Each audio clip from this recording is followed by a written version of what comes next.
만드는 언론 여긴 국민 라디오.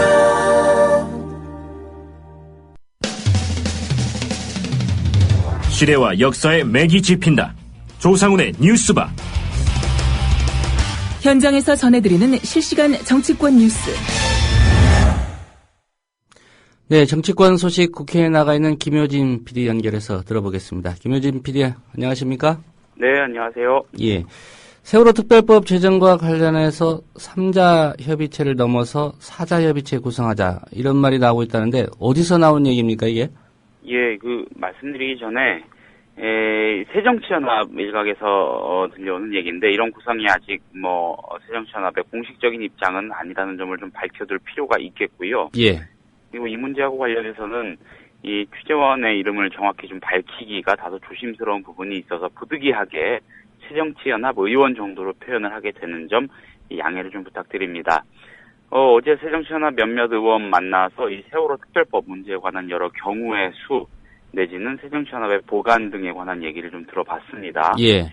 이들의 설명에서 공통적으로 읽어낼 수 있는 말은 결과적으로 여야 양자 또는 여야 유가족 3자 협의 구조만으로는 유의미한 결과를 이끌어내기가 어렵지 않겠나, 이런 분석이었습니다. 여기에는 이 새정치연합이 원내대표 간의 두 차례 협상안을 스스로 배척한 상황이라서 현실적으로 새정치연합의 역할을 향후 협상 과정에서 넓히기가 어렵고, 그렇게 하는 게 오히려 불리할 수도 있다는 전제가 깔려 있습니다. 예. 따라서 현재 급속도로 논의되고 있는 시민사회 기구 있지 않습니까? 예. 이 기구가 여야 유가족 3자 협의체의 협의 과정의 중재자 역할로 개입을 해서요, 유가족 뜻이 최대한 많이 반영된 결과를 도출하는 게 최선 아니겠느냐. 사실상의 4자 협의체 형태가 자연스럽게 만들어질 필요가 있다, 이런 분석인 셈입니다. 예. 참여하게 될 경우에 시민사회기구 여기 어떻게 또 구성할 거냐를 놓고 또 논란이 이어질 것 같다는 생각도 듭니다. 네, 그렇습니다. 예, 보수단체도 우리도 들어가겠다라고 할 수도 있는 거고요. 네. 네, 국회 선진화법 얘기도 좀 짚어보겠습니다. 예. 새누리당은 줄곧 이런 얘기하고 있죠. 세월호 특별법과 민생법안 분리 처리해야 된다, 이런 주장하는데 이게 지금 야당이 협조를 안 하니까 국회가 가동이 안 되는 상황 아닙니까? 네네. 그러니까 결국 들고 나온 게 헌법 소원을 해서라도 이거 국회 선진화법 파기해야 된다, 이런 움직임이 지금 새누리당에서 논의가 되고 있죠. 네, 말씀하신 대로 새누리당은 이 정부 주도로 상정이 된 이른바 민생 법안들, 이 법안들을 이 세월호 특별법 문제하고 분리해서 서둘러서 먼저 처리하자고 야당을 압박합니다. 새누리당이 이렇게 야당을 압박하는 거는 2년 전에 만들어진 국회 선진화법 때문입니다. 국회 선진화법은 이 여야 간 이견이 있는 쟁점 법률안의 경우에 제적의원 5분의 3 이상의 동의가 있어야 처리가 가능토록 규정하는 내용입니다. 예. 이 다수당이 법안을 날치기 하는 것을 막고요, 국회 폭력 사태를 방지하기 위해서 2012년 5월에 여야 합의로 마련이 됐습니다. 결국 새누리당 입장에서는 정부 구상을 조속히 입법하는데 국회 선진화법이 걸림돌이 되는 거 아니겠습니까? 예, 이렇다 보니까는 국회 선진화법에 위헌 소지가 있다면서 이를 제거하려는 것으로 보입니다. 세월호 사고를 교통사고라고 했던 이 판사 출신 주호영 정책위 의장이 주도하고 있는데, 주 의장이 어제 국회가 야당의 동의 없이는 한 발짝도 나가지 못하고 있는 상황이 지속되고 있다, 헌법 소원 등의 방법을 통해서라도 이 문제를 해소하려는 준비를 대부분 마쳤다, 이렇게 말을 했습니다. 예, 이 법 제정할 때는 헌법에 위배되는지 안 그런지 따져보지 않은 모양이군요. 그러게 말입니다. 판사 출신인데요. 예, 새정치민주연합이 이 소식을 들었을 것 같은데 어떤 반응입니까? 받아들일 수 없다는 당연한 반응입니다. 새정치연합 입장에서는 이거 새정치연합을 아예 없애고 가자는 뜻일 테니까요. 그런데 유독 흥미로운 반응이 있어서 한 가지 소개를 해드리겠습니다. 주호영 정책위 의장하고 마찬가지로 이 판사 출신이죠. 새누리당 박범계 의원 원내 대변인인데 어제 정론관 공식 브리핑 뒤에 백브리핑을 했습니다. 예. 그러다가 이 얘기가 나왔어요. 이 몇몇 기자들이 질문을 한 건데, 박범계 의원이 굉장히 진중하고 차분한 스타일 아니겠습니까? 네, 평소답지 않게 이 얘기 나오니까 호통을 치더라고요. 이 기자들을 향한 건 아닐 테고 아마도 주호영 정책위 의장 향한 것일 텐데, 아무튼 그게 말이 되나? 아니 그럼 지난 2년 동안 대한민국 국회가 위헌적인 틀 위에서 작동을 하고 있었단 말인가? 아무거나 다 헌법 소원을 하자고 하면 그게 되겠는가? 판사까지 지내신 분이 라면서 실제로는 아주 호통을 쳤습니다. 예. 몇몇 기자들이 싸움 난 줄 알았다고 말하면서 몰려드니까 소리를 지르니까 기자들이 많이 몰려드네. 내 전공 분야 얘기가 나오니까 좀 이러면서 멋쩍어 하기도 했고요. 아무튼 새누리당의 입장에 대한 새정치연합의 반응 대략 이 정도로 정리를 해볼 수 있겠습니다. 예. 헌법소원하겠다. 네. 어떤 정치적인 수사 같기도 하고요. 네. 세월호 특별법 얘기를 좀 더 해보겠습니다. 네. 여야가 각각 좀 아전인수격으로 해석하며 주장의 근거로 삼는 것들이 있습니다. 이른바 각종 여론조사 결과인데요. 앞서서도 좀 언급을 했습니다만은 이번에 아예 여야가 좀 합의를 해서 공동으로 대국민 여론조사를 하면 어떻겠냐 이런 아이디어도 나오고 있다고요? 예, 그렇습니다. 여야 양쪽 관계자들한테도 공통적으로 들은 얘기인데 물론 양쪽 모두 아이디어 차원이다 이렇게 선을 긋긴 합니다만 아무튼 이 여론조사 결과가 큰 틀에서 매우 들쭉날쭉이고요. 또 아전인수격 해석의 여지가 상존한다는 문제입니다. 대체로 이 질문을 아주 심플하게 가령 선생님께서는 세월호 특별법을 위해 여야가 재협상을 해야 한다고 보십니까? 라는 식으로 만들면은 협상해야 한다는 답의 비율이 좀 더 높아지고요. 여기에 현재 유가족들은 여야 원내대표 간 재협상 결과를 파기하고 조사의 수사권과 기소권을 보장하는 내용의 특별법을 제정해야 한다고 여당에 촉구하고 있습니다라는 식으로 사족을 붙이면은 재협상안을 존중해야 한다는 답의 비율이 높아지는 그런 양상입니다. 예. 이 전화 거는 방식에 따라서 당연히 결과가 달라지겠죠.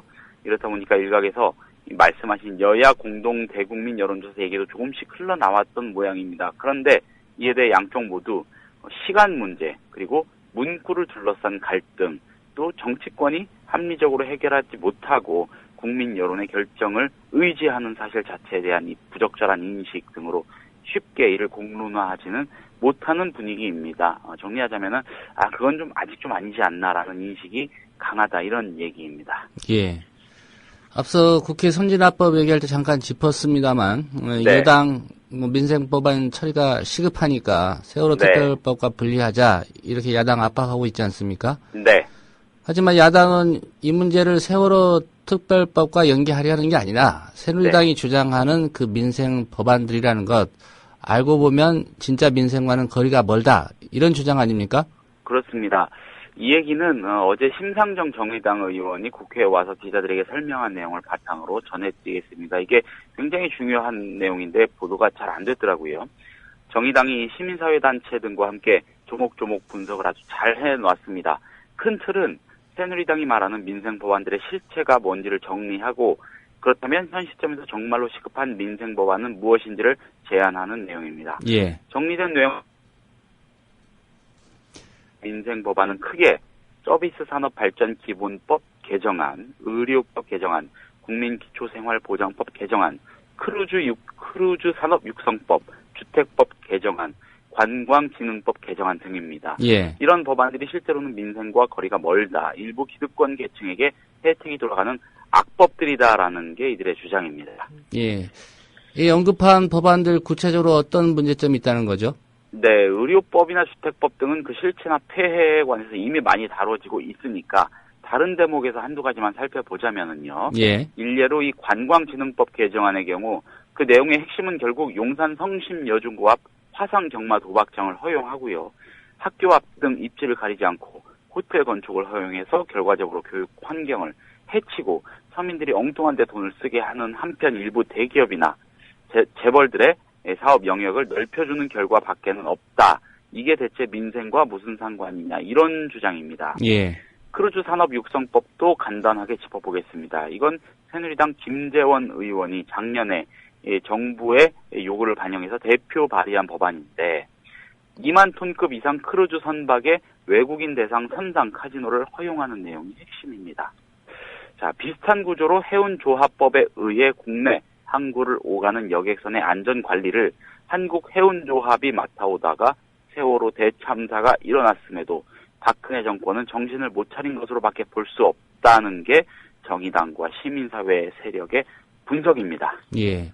이 화상 경마 도박장 허용하기로 한 용산 성심여중고 네. 박근혜 대통령의 모교인데 그렇습니다. 뭐 그런 거 알고 하는지 예. 박근혜 대통령도 좀 관심을 가질 만한데 어떻게 진행될지 두고 봐야 될 것 같습니다. 그렇습니다.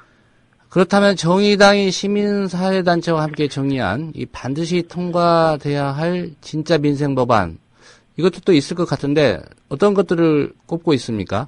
예, 대표적인 것들 몇 가지만 소개를 해보자면 중소기업 및 중소상공인들의 생존권과 지역경제 활력을 위한 중기적합업종특별법, 중소기업들이 할 때 대기업이 침해하지 못하게 하는 직종을 정하는 거겠죠. 예. 그리고 세입자 계약 갱신 청구권과 전월세 인상률 상한제를 포함하는 주택임대차 보호법 개정안, 또 전국 수십만 대리점주들을 보호할 대리점 거래 공정화에 관한 법률, 비정규직 문제를 해결할 기간제 노동자 보호법 등입니다. 참여연대 집행위원장인 김남근 변호사가 어제 이런 취지의 말을 했습니다. 이렇게 문제가 많은 법안들을 만들어서 국회에 툭 던져놓고 왜 빨리 통과시켜주지 않느냐고 압박하는 거, 이건 그야말로 국회를 통법부 정도로, 예전 군부 독재 시절의 통법부 정도로 여기는 태도다. 예, 굉장히 중요하고 동의가 되는 그런 얘기입니다. 앞서 말씀드렸듯이 아주 중요한 정책적인 제안이고 분석이고 지적이었는데 오늘 주간신문들이 별다르게 다루질 않은 것 같아서 제가 좀 자세히 길게 설명을 드려봤습니다. 예, 잘 들었습니다. 네, 감사합니다. 국회에 나가 있는 김효진 PD였습니다. 국민라디오 지지하는 4가지 방법 아시나요? 다운로드하기, 별점 주기, 댓글 달기, 구독하기. 국민라디오를 보다 많은 이들에게 전할 수 있는 가장 손쉬운 방법. 다운로드하기, 별점 주기, 댓글 달기, 구독하기. 잊지 마세요. 다운로드하기, 별점 주기, 댓글 달기, 구독하기.